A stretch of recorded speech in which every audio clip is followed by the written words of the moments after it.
ഉരുൾപൊട്ടൽ നാശം വിതച്ച മുണ്ടക്കയും ചൂരൽമലയും ഇനി ജനവാസ യോഗ്യമാണോ എന്നറിയാൻ പരിശോധന. ദുരന്ത നിവാരണ അതോറിറ്റി നിയോഗിച്ച വിദഗ്ധ സമിതി ഇന്ന് ദുരന്ത മേഖലയിലെത്തും. നഷ്ടപ്പെട്ട രേഖകൾ വീണ്ടെടുക്കാൻ പ്രത്യേക ക്യാമ്പുകൾ നടക്കും.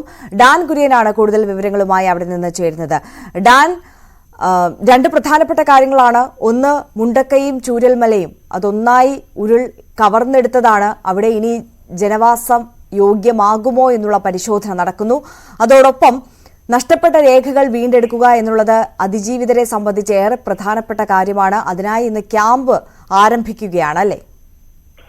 ഹരിയ, ഔദ്യോഗികമായ നടപടിക്രമങ്ങളുടെ ഭാഗമായാണ് ചൂരൽമലയിലും മുണ്ടക്കയിലും ജനവാസ യോഗ്യമാണോ എന്ന് അറിയുന്നതിന് വേണ്ടിയിട്ടുള്ള ഒരു വിശദമായ പരിശോധന ദുരന്ത നിവാരണ അതോറിറ്റി ഭാഗത്തുനിന്ന് ഇപ്പോൾ നടക്കുന്നത് എന്നാണ് നമുക്ക് മനസ്സിലാക്കാൻ കഴിയുന്നത്.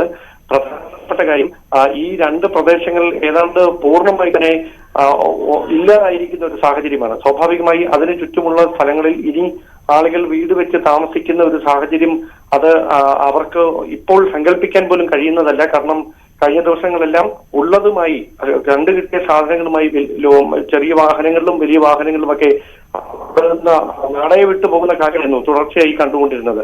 ആ ഒരു പശ്ചാത്തലത്തിൽ ഇനി ആ ഒരു പ്രദേശം പുത്തുമലയ്ക്ക് അടുത്താണ് ചൂരൽമലയും അതോടൊപ്പം തന്നെ മുണ്ടക്കയും ഒക്കെ. അതുകൊണ്ട് ഈ ഒരു പ്രദേശങ്ങളിൽ ഇനി വീട് വെക്കുന്നത് എത്ര കണ്ട് സുരക്ഷിതമാണ്, ആളുകൾ താമസിക്കുന്നത് എത്ര കണ്ട് സുരക്ഷിതമാണ് എന്ന കാര്യത്തിൽ ഔദ്യോഗികമായ ഒരു വിശദീകരണം വരേണ്ടതുണ്ട്. ആ ഒരു പശ്ചാത്തലത്തിലാണ് ഇന്ന് ഇങ്ങനെയൊരു പരിശോധന നടക്കുന്നത്. 6 അംഗ സംഘമായിരിക്കും പരിശോധന നടത്തുക. അതോടൊപ്പമാണ് 14 ക്യാമ്പുകളിലായി കഴിയുന്ന അതിജീവിതർക്ക് അവരുടെ തിരിച്ചറിയൽ രേഖകൾ നഷ്ടപ്പെട്ടു പോയിരിക്കുന്ന മറ്റ് സർട്ടിഫിക്കറ്റുകൾ അത് അടക്കം തിരികെ എത്രയും പെട്ടെന്ന് ലഭ്യമാക്കുന്നതിന് വേണ്ടി ക്യാമ്പുകളിൽ അതുമായി ബന്ധപ്പെട്ട ചില കൂടിക്കാഴ്ചകൾ നടത്തുക. സ്വാഭാവികമായി എത്രയും പെട്ടെന്ന് തന്നെ ഈ നഷ്ടപ്പെട്ടു പോയ സർട്ടിഫിക്കറ്റുകൾ വീണ്ടെടുക്കുന്നതിന് ജില്ലാ ഭരണകൂടത്തിന്റെയും തദ്ദേശ സ്വയംഭരണ വകുപ്പിന്റെയും സഹകരണത്തോടെ ഒരു നടപടികൾ ഉണ്ടാകുമെന്നാണ് നമുക്ക് അറിയാൻ കഴിയുന്നത്.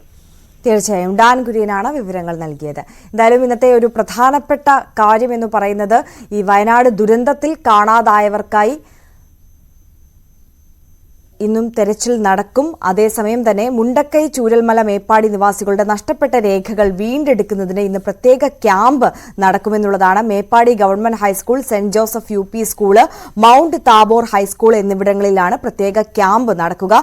ദുരന്ത നിവാരണ അതോറിറ്റിയുടെ നിർദ്ദേശാനുസരണം ജില്ലാ ഭരണകൂടത്തിന്റെ ആഭിമുഖ്യത്തിൽ വിവിധ വകുപ്പുകൾ ഏകോപിപ്പിച്ചുകൊണ്ടാണ് ഈ ക്യാമ്പ് നടക്കുന്നത്. അതേസമയം തന്നെ വയനാട് ദുരന്തത്തിൽ കാണാതായവർക്കായി ഇന്നും നാളെയും ചാലിയാറിലും തെരച്ചിൽ നടത്തും. 5 ഇടങ്ങളിലായാണ് തെരച്ചിൽ നടത്തുക. മുണ്ടേരി ഫാം മുതൽ പരപ്പൻപാറ വരെയുള്ള 5 കിലോമീറ്റർ ദൈർഘ്യത്തിലായിരിക്കും ഒരു സംഘം തെരച്ചിൽ നടത്തുക. NDRF, അഗ്നിരക്ഷാസേന, സിവിൽ ഡിഫൻസ് സേന, പോലീസ്, വനം വകുപ്പ് എന്നിവരടങ്ങുന്ന 60 അംഗ സംഘമായിരിക്കും ഇവിടെ തെരച്ചിൽ നടത്തുക. പാണൻകായത്തിൽ 10 സന്നദ്ധ പ്രവർത്തകർ ഉൾപ്പെടെ 50 അംഗ സംഘമായിരിക്കും തെരച്ചിൽ നടത്തുക. പാണൻകായ മുതൽ പൂക്കോട്ടുമന വരെയും പൂക്കോട്ടുമന മുതൽ ചാലിയാർ മുക്ക് വരെയും 20 സന്നദ്ധ പ്രവർത്തകരും 10 പോലീസുകാരും അടങ്ങുന്ന 30 അംഗ സംഘങ്ങൾ തെരച്ചിൽ നടത്തും. ഇരുട്ടുകുത്തി മുതൽ കുമ്പളപ്പാറ വരെ സന്നദ്ധ പ്രവർത്തകർ ഉൾപ്പെടുന്ന 40 അംഗ സംഘവും തെരച്ചിൽ നടത്തും.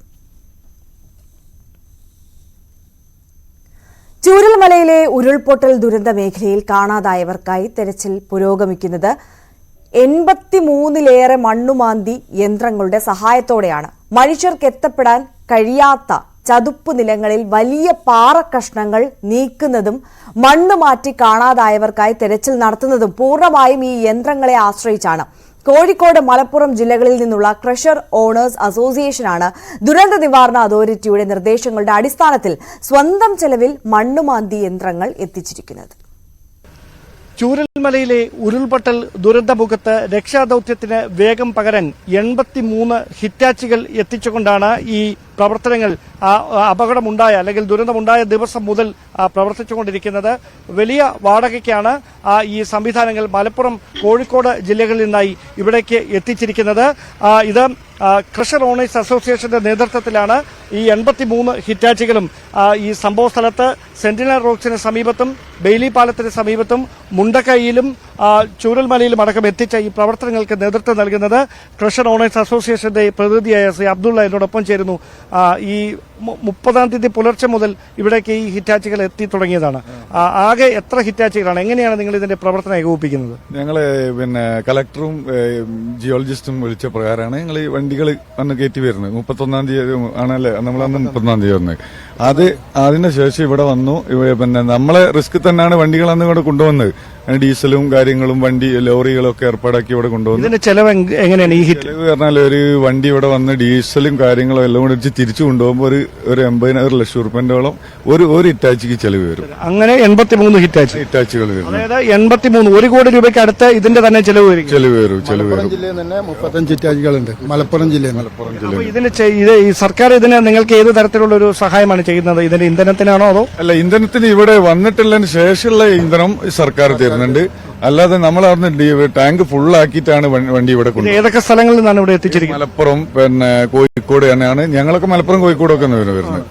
അപ്പൊ നിങ്ങൾ ഇവിടെ തുടർന്നുകൊണ്ടാണോ ഇതിന്റെ ഈ അതെ, ഞങ്ങൾ ക്രിസർ അസോസിയേഷന്റെ ഓരോ ദിവസം 4 ആളുകൾ വെച്ചിട്ട് ഞങ്ങളാണ് ഇതിന്റെ ഓപ്പറേറ്റ് ചെയ്യുന്നത്, കോർഡിനേറ്റ് ചെയ്യുന്നത്. ഇന്ന് വരെ ഇങ്ങനെ തുടരണമെന്നാണ് നിങ്ങൾ പറഞ്ഞില്ല. വണ്ടി തിരിച്ചു കൊണ്ടുപോകാനായിട്ടില്ല എന്നാണ് പറഞ്ഞത്.